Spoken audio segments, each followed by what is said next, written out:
Have you ever felt? Are you listening?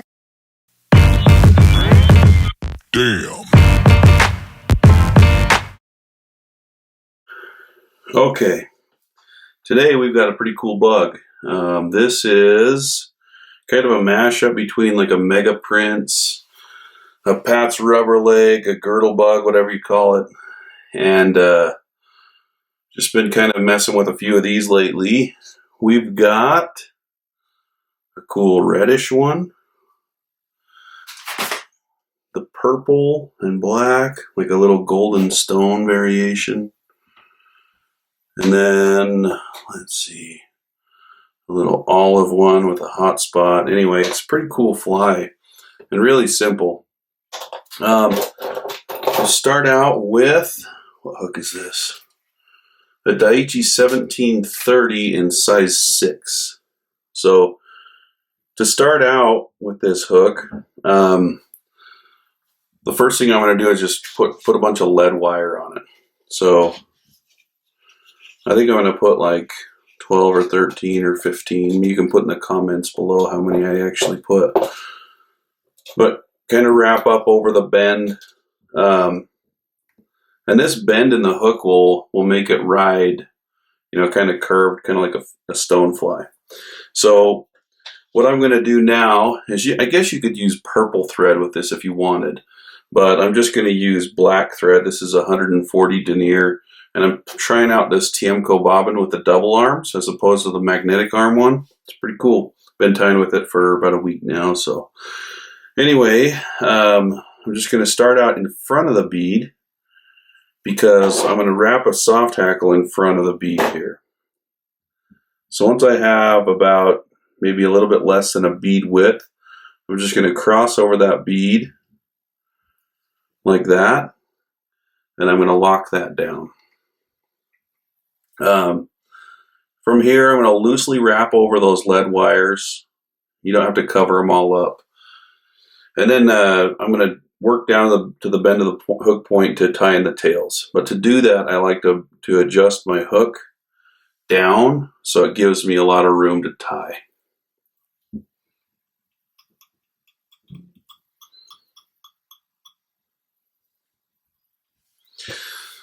Okay, so for the tails on this and for all the rubber leg material, and by the way, I'm wearing a different colored shirt because I'm actually doing this at my house now, so I don't have my fancy dark blue one with me. I'm just using Uniflex for the tailing and the rubber legs.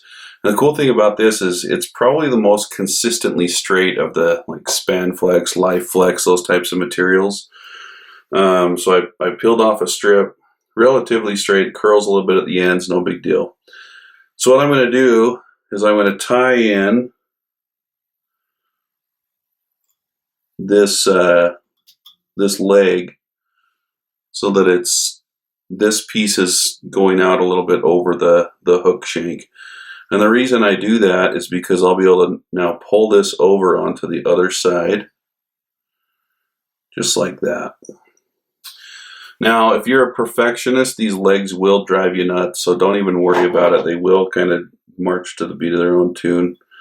And then I'm going to cut them kind of long like that. And those are splaying out. They're kind of curling out. They won't stay like that forever. And once they hit the water, it's not going to make a big difference at all. So I've adjusted my hook back to a normal position, and I'm just going to take some fine black chenille. And you can use like sparkle chenille, crystal chenille, any of that kind of stuff if you want. Okay, what I'm going to do is strip a little bit of the stem away so I have a nice even tie-in point. So I'm tied in right there. And then for the body on this, I'm just using some vinyl nymph rib. Or if you have D-rib, you can use it. It's just this. You can see how it's just kind of moon-shaped a little bit. What I'm going to do is I'm going to take a lighter and I'm going to burn it, and then I'm just going to pinch it down with my fingers to flatten it out for the tie-in point. So as you can see, it kind of mangled all up. That's totally fine. So I'm going to get back here right where that little singe stopped. And then I'm just going to lay that other junk down on that tie-in point.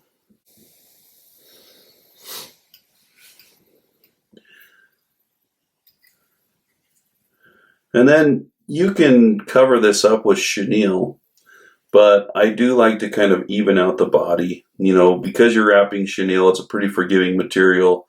Your body doesn't have to be super flat right here. And then I'm twisting up, so I'm just going to take this bobbin and twist it counterclockwise to flatten my thread out. You can do that if you want to. All right, so I'm going to take my thread about to right here, about maybe a bead's width behind that bead.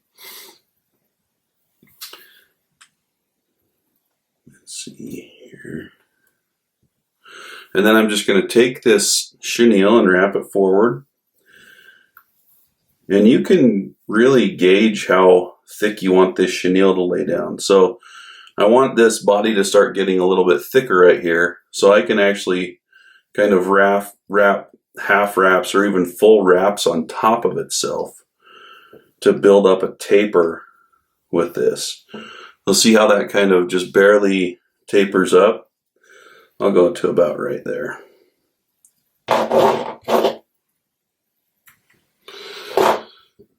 All right, now I suppose that this next step is mostly just for me, but I think that with stoneflies, any amount of extra segmentation you can give is good. So I'm just taking this nymph rib and ribbing that up through the chenille.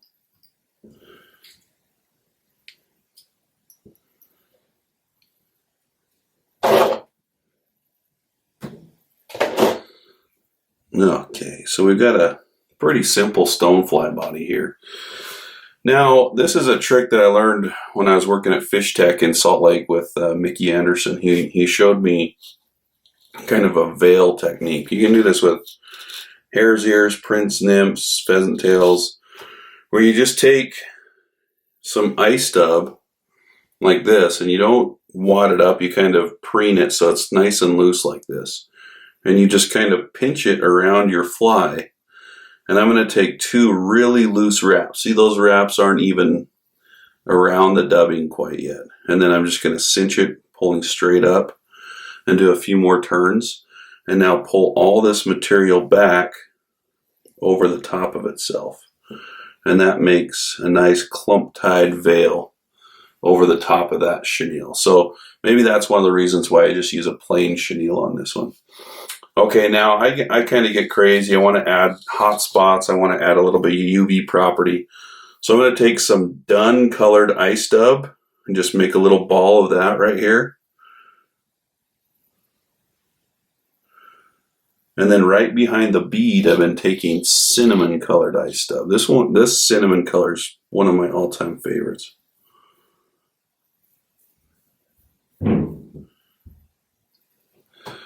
And not super tightly wound, and I'm just going to wrap that up right behind that bead. All right, so at this point I'm just going to take a little dubbing brush and tease those fibers out. And you can see they're kind of mixing up one with another. Kind of looks cool. All right, so now because I'm dealing with a bent shanked hook, I'm going to now take it one more time and I'm going to turn it up in the vise. So now this part that I'm going to be working on is almost parallel to the desk. So I'll take my thread over the top. Again, now I'm working in front of that bead. And I'm just going to take Coq de Leon hen saddle feather. This one happens to be dyed, I can't remember if it's dyed lavender or dyed purple. One of the two. And then I'll just prepare that for tying in. I'm going to tie it from the base of the feather.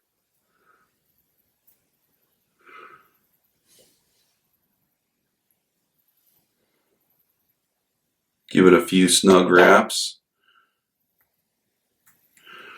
Trim off the base and then take my thread forward. Now, you don't have to get too crazy about tying this feather in, the soft hackle style, but if you do fold it back, it kind of looks a little bit better. It takes a little bit less maintenance to get it looking good. So I'm going to clamp onto it with these CNF torture devices, and I'm going to pull those feathers back, and you can watch what I do with my fingertips right here. I'm going to kind of roll those fingertips back and forth, and that will make sure that that feather is folded on both sides of that stem, not just on one.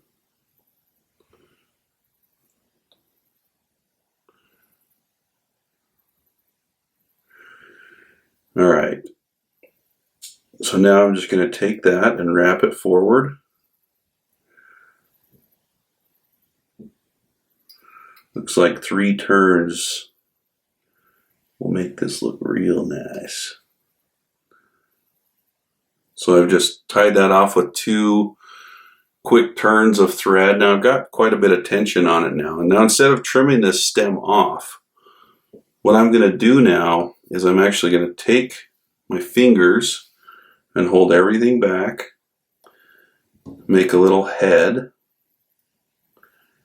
And now with the feather still in this hackle plier, I can just, well, that just schooled me. Anyway, I can just pull that feather tip off, it breaks clean. I may or may not have seen that from Davey McPhail. He's a great tire. Okay, so now we're going to add some rubber legs onto the front of this fly. Okay, so almost ready.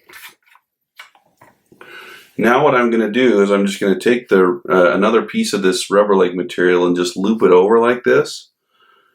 And I'm just going to fold it on top of itself, or kind of tie it in right here, just like that, with a few wraps. And then I'm going to pull one set of legs on one side of that thread head and another side of legs on the other side of the thread head, just like that. And now I should be able to form a little bit of a head and whip finish.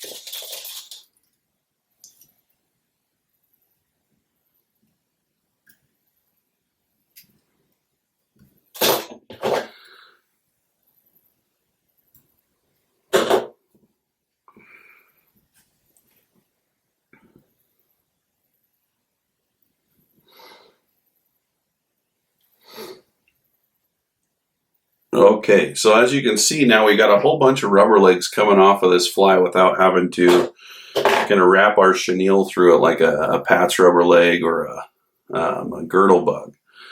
Oh yeah, I forgot to say the name of the fly. It's called the G-Funk Stone, and it's because you can't fake the funk on a nasty dunk. Really, that's the only reason. So tie this in a whole bunch of different colors. This one's obviously the big black gnarly one, probably good for steelhead. I know I got some trout around me that will eat it. I mean, if you're into the Euro nymphing, put this on the point, you know, pinch down the barb, fish it hard, send us pictures.